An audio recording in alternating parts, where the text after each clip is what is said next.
So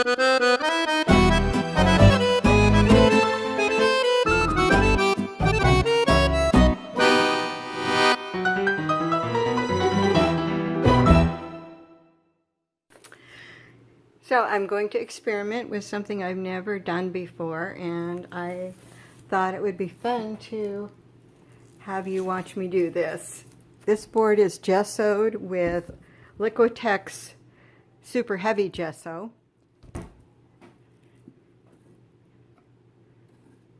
And now I'm going to apply this plaster over it. So this is going to be giving me an interesting undertone. So I'm just applying it randomly with this palette knife, and I want to have it be not too thick or too thin. Ooh, this is really nice. I have to say I really like the feel of this. And I put the gesso on before I put the plaster on, so that I would be sure that this plaster would adhere. I may want to get some of this to go over some of the old walls in my house. Now you may notice that I have gessoed and taped the edges to protect them from the plaster.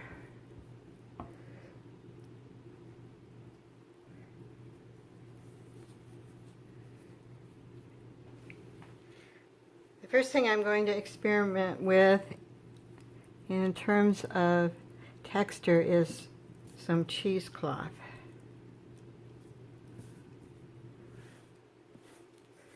I'm just going to pat it in and see what happens. Oh, that's pretty cool.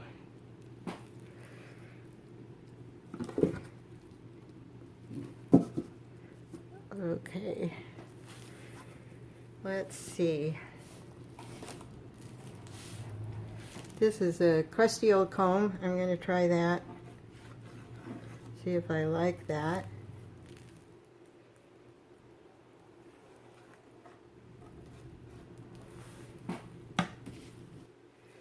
But I am going to smooth that out a little bit, leaving some of the cheesecloth texture, covering some of it up.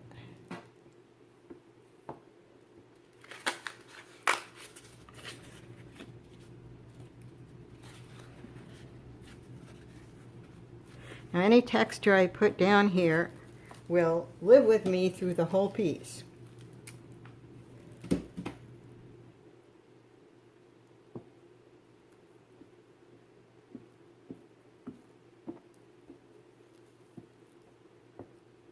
I have two other 12 by 12 panels prepared with gesso and tape on the side.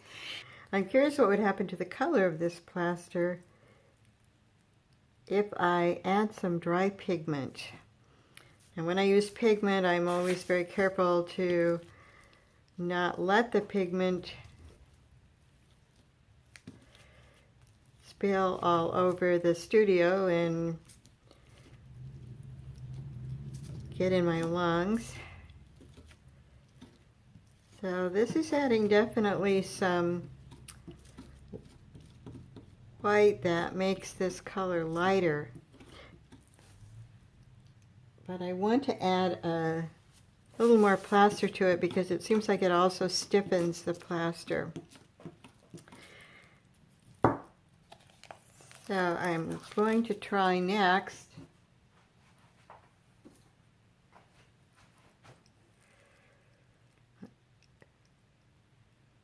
some pigment that I got when I taught in Italy last year. This is called Lake Rose. Rose Lake, I guess we would call it. So let's see what this does if I mix it with the natural color of the plaster, this wheat color, and the white that I already added. Now that's pretty interesting. Takes a while to get it mixed up, and I may want to add a little bit more plaster again so it doesn't get too stiff.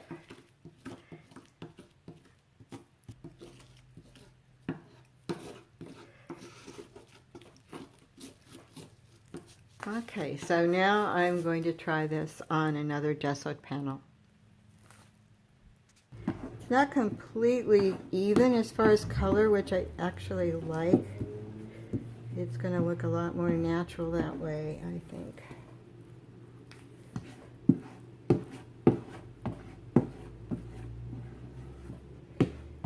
And adding the pigment makes this plaster somewhat less sticky and a little easier to apply. So let's mix some of the straight plaster and some of the rosy plaster. And this will all be in undercolor, but it'll be interesting to see how it affects the final layers.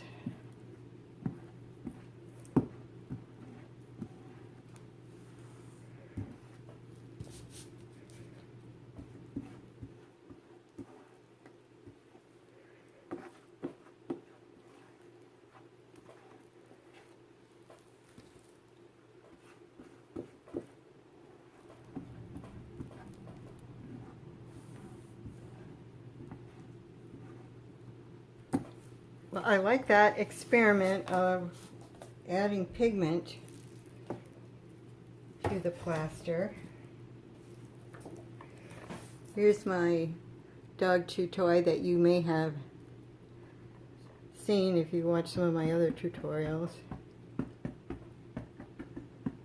Again, this is going to stay with me, so I want to do it with a pretty light hand.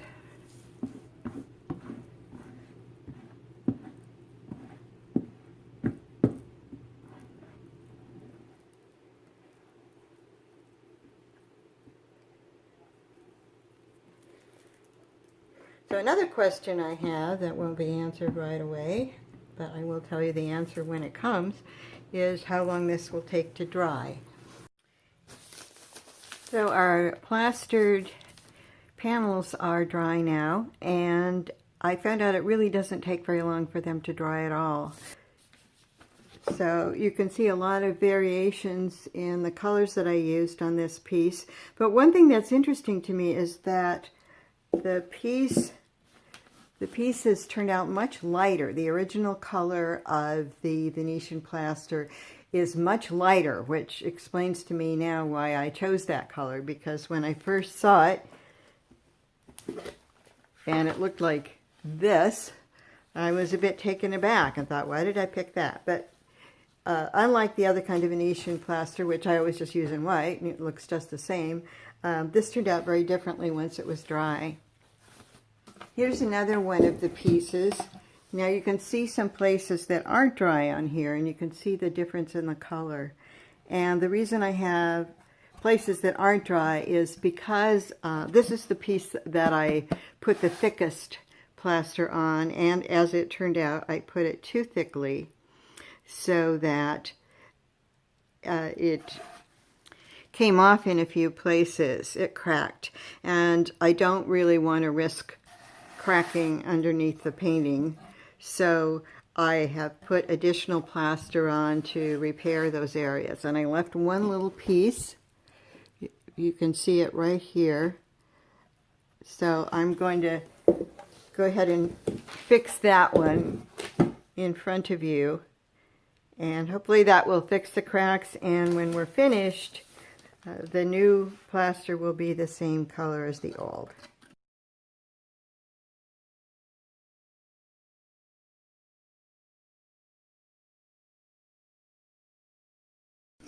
There's another little tiny place. Probably the little tiny ones wouldn't really matter, but I don't want any bigger ones for sure. But let's put that aside to dry. And come back to this piece.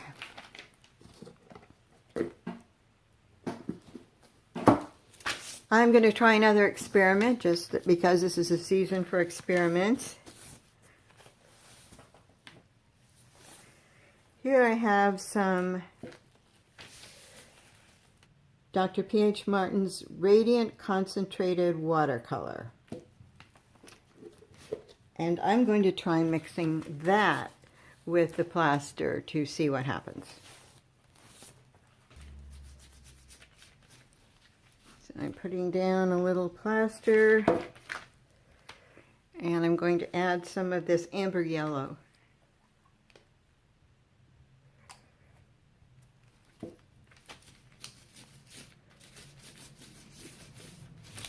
Which really gives a different color to this.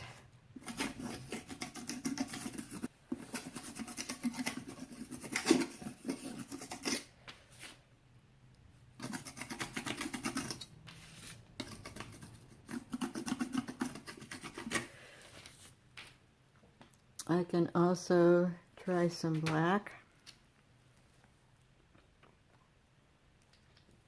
mixed with the original color. I'm just interested in ways to kind of add color to the plaster layer, and a lot of people do that using acrylic, which is fine.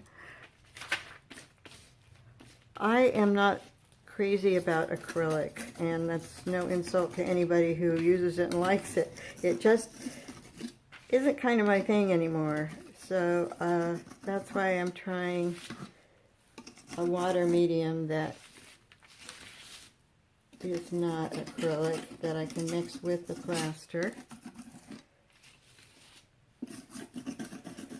Not really being very thoughtful in any way, just kind of mixing it up to see what happens. I'm also wondering what would happen if I put this color directly on the plaster. I don't know the answer to any of these questions yet. We're going to find out.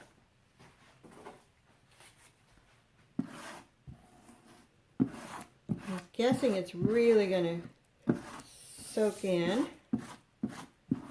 Yes.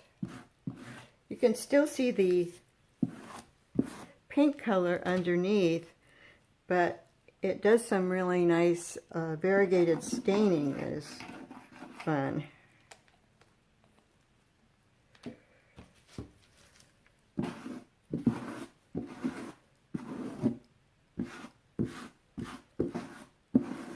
My guess is that that'll really soak in. Now what I don't know is if that color on the plaster is going to fade as well as the plaster itself.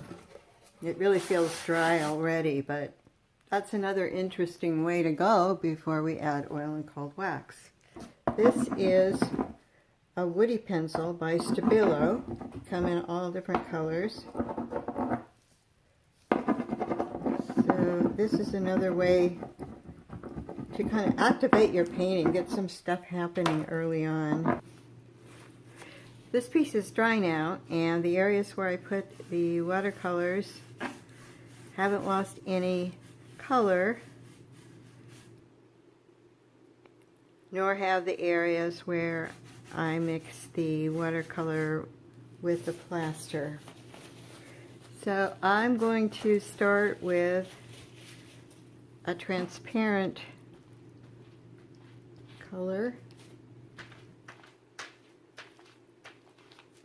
This is a green Still de Grain by Sennelier.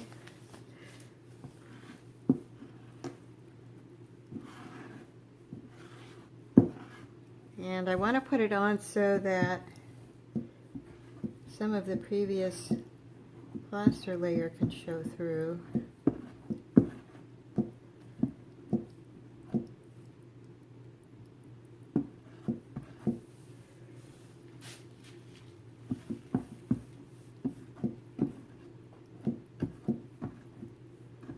I'm making some areas thicker than others.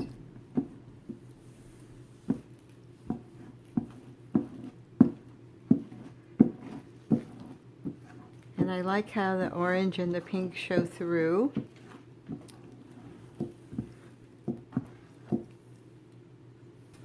This is some asphaltum by Gamblin.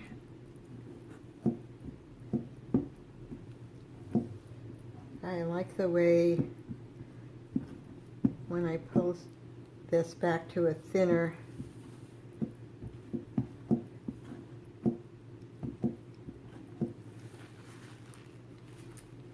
amount of paint,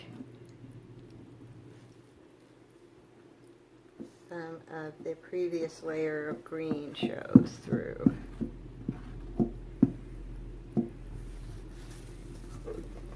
So I want to show a little bit of close-up of how the texture in the plaster shows and adds richness to this layer.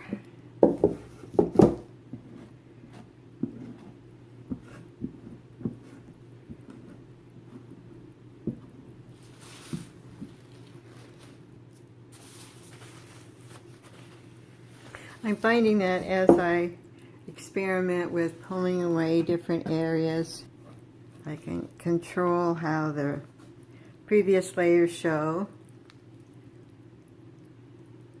I like this pink along with the golden watercolor. I like the way that looks now.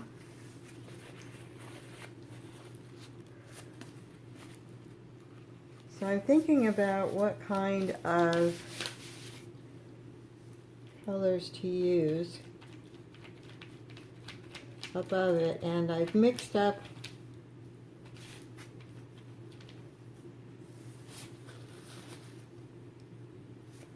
some paint that's a very similar color but a bit cooler to try.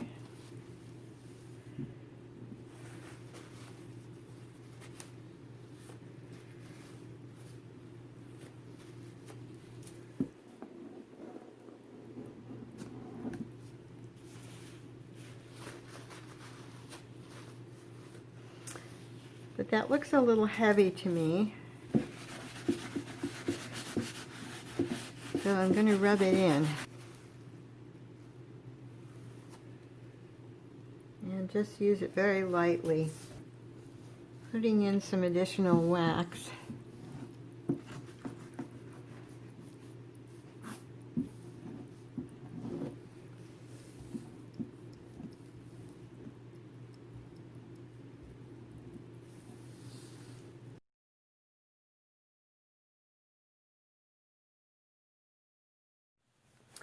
Here I've put down a transparent area on the piece where I did the repairs, where the plaster had cracked in a few places. So let's try this quinacridone red just to see what happens. But we want to put on our first layer.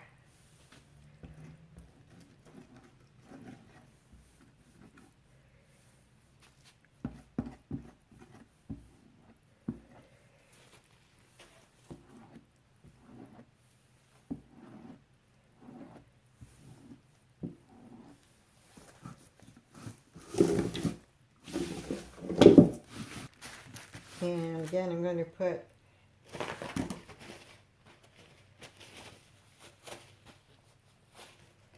this tissue paper down and roll this and see if that brings up some of the texture that's in the plaster. Yeah, it does. So, yeah, that's really soaking in there. That plaster really likes to have the paint soak into it. So I won't want to do too much until I let this dry, but I'm going to go ahead and do some incising.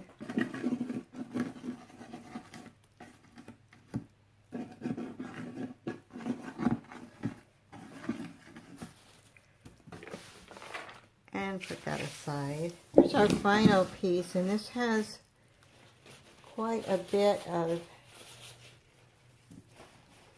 texture in it. A lot of it made with the dog chew tool. Here I'm going to use what's left of an R&F pigment stick.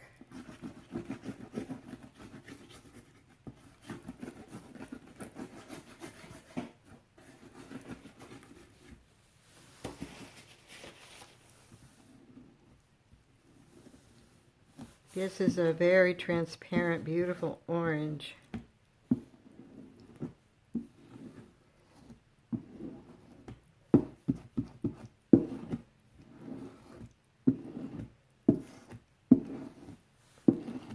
Some hints of the pink underneath come through, as well as areas where the plaster is its natural color.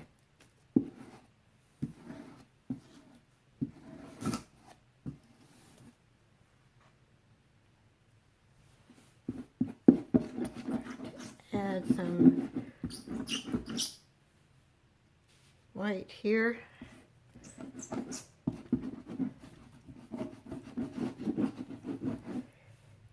Just for fun. Oh, got some dark.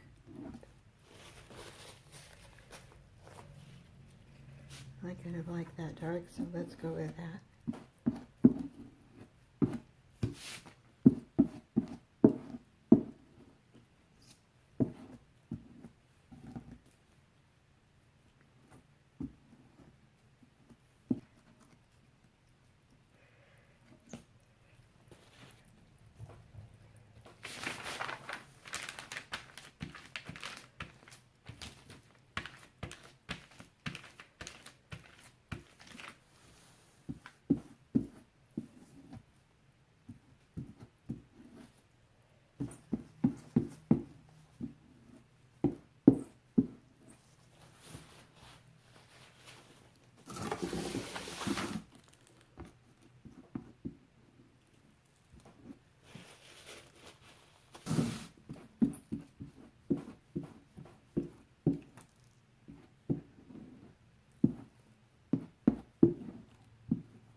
Okay, that's good playing around for the first oil and cold wax layer.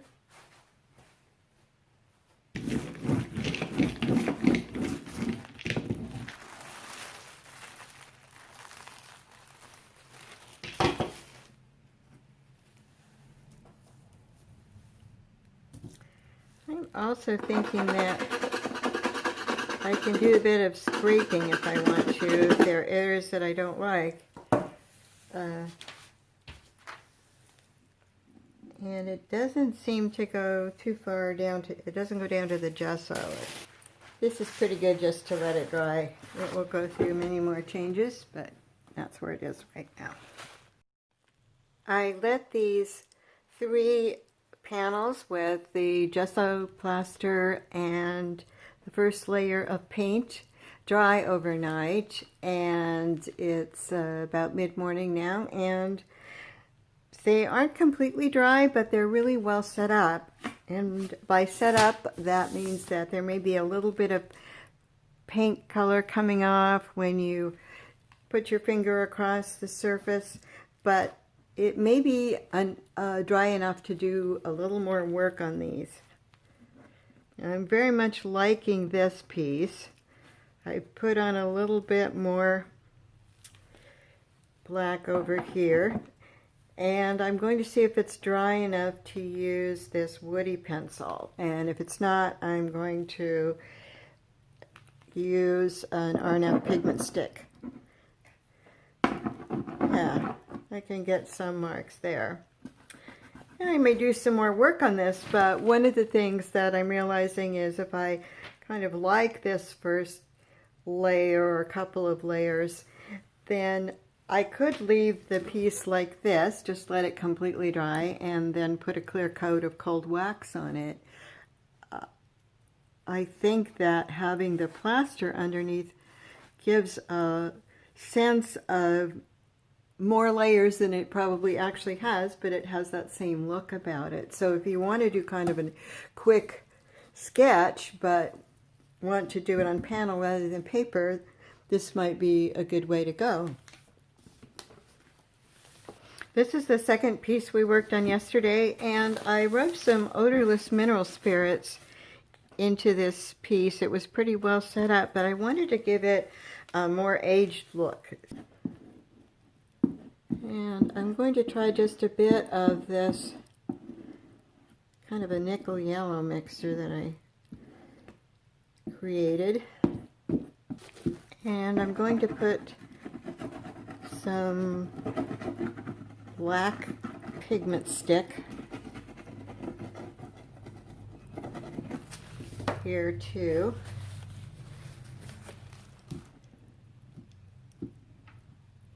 This will take longer than the oil and cold wax to dry, but it may be sped up to some extent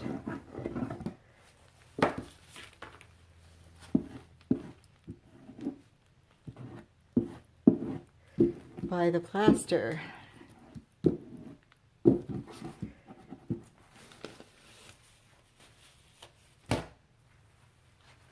Let's try a little more pigment stick. I usually do better when I don't think about things too much.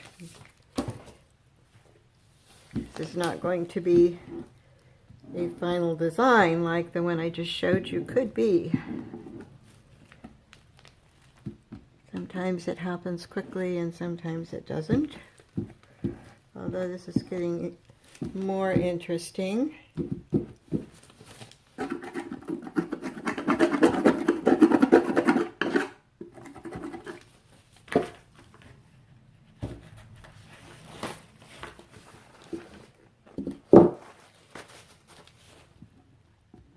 Oh, I really like that green over the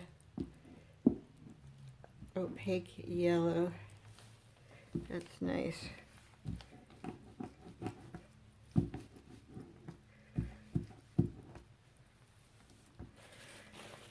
Okay, definitely in process, but it's time to let that dry.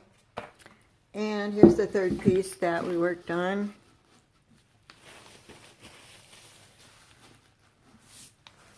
So I think it could be close to actually becoming something finished, or it could go ahead and have a whole lot of other layers. I hope you've enjoyed my experiments here with Grassello, whole wheat, Vermilux Italian lime plaster. I have some other things, experiments that I would like to try with this, so I will probably do another tutorial on that.